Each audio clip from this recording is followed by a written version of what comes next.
Bueno, la pieza de esta semana es relativamente sencilla. Simplemente es una pequeña rampa, es una pieza yo creo que bastante conocida y bastante utilizada. Lo único que le hemos hecho aquí la rampa. Es un poquito a modo de repaso. Vamos a ver cómo se hizo su diseño. Adelante.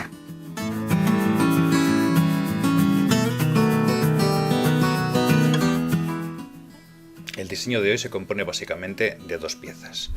Una base con dos agujeros, bien, y un cuadradito en la parte de arriba, un cubo que tiene una rampa. Vamos a ver cómo lo hemos hecho, simplemente descomentando las partes según las vamos necesitando. Vamos a hacer, o sea, la pieza es la unión de la base más el cubo superior. Aquí tenemos hecha la base y aquí tenemos hecho el cubo superior. Aquí tenemos los agujeros y aquí tenemos una pequeña rutina que nos va a permitir hacer ese corte triangular. Bien, al dibujar la base vamos a dibujar en esta primera etapa simplemente dos cilindros, un cilindro que va a ser este de aquí y otro cilindro que es este de aquí de la parte derecha. Por lo tanto están movidos esa distancia, 114 milímetros, sus centros. Los cilindros son iguales, de 32 de radio y de una altura de 19. Al darle dibujar nos dibujan los dos cilindros. Ahora tenemos que rellenar toda la parte intermedia. Para ello utilizamos la instrucción HUL. Con esto ya tenemos la base. A esta base ahora le vamos a añadir los agujeros, que simplemente son dos cilindros que utilizamos una función, un module para crear siempre el mismo cilindro. A este cilindro le damos una altura de 2 décimas de milímetro superior y luego le restamos una. ¿Eso que genera? Pues nos va a generar esa pequeña protuberancia que vemos en cada uno de los agujeros, bien por arriba y por abajo.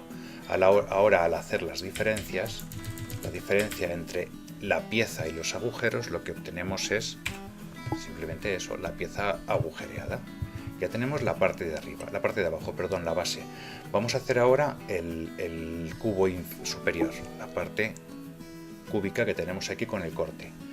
La parte cúbica descomentamos y vemos cómo ya directamente se dibuja el cuadrado, el cubo, perdón.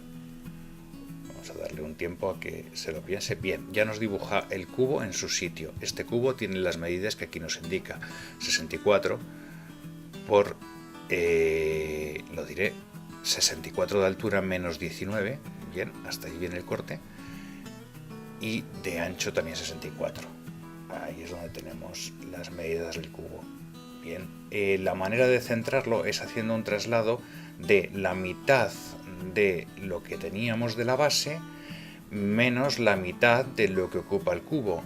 Bien, ese es un cálculo, simplemente si bajáis el código fuente y jugáis con ellos veréis que siempre se hace así. La mitad de uno y la mitad de otro nos da justo que lo coloca en el centro. Bien, 32 en las Y, porque se va a mover 32 milímetros, que es el radio de la circunferencia, porque si no lo hemos creado justo en esta parte de aquí. Y 19 va a moverse en las zetas hacia arriba.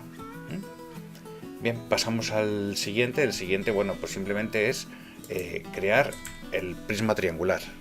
El prisma triangular se crea en esa posición.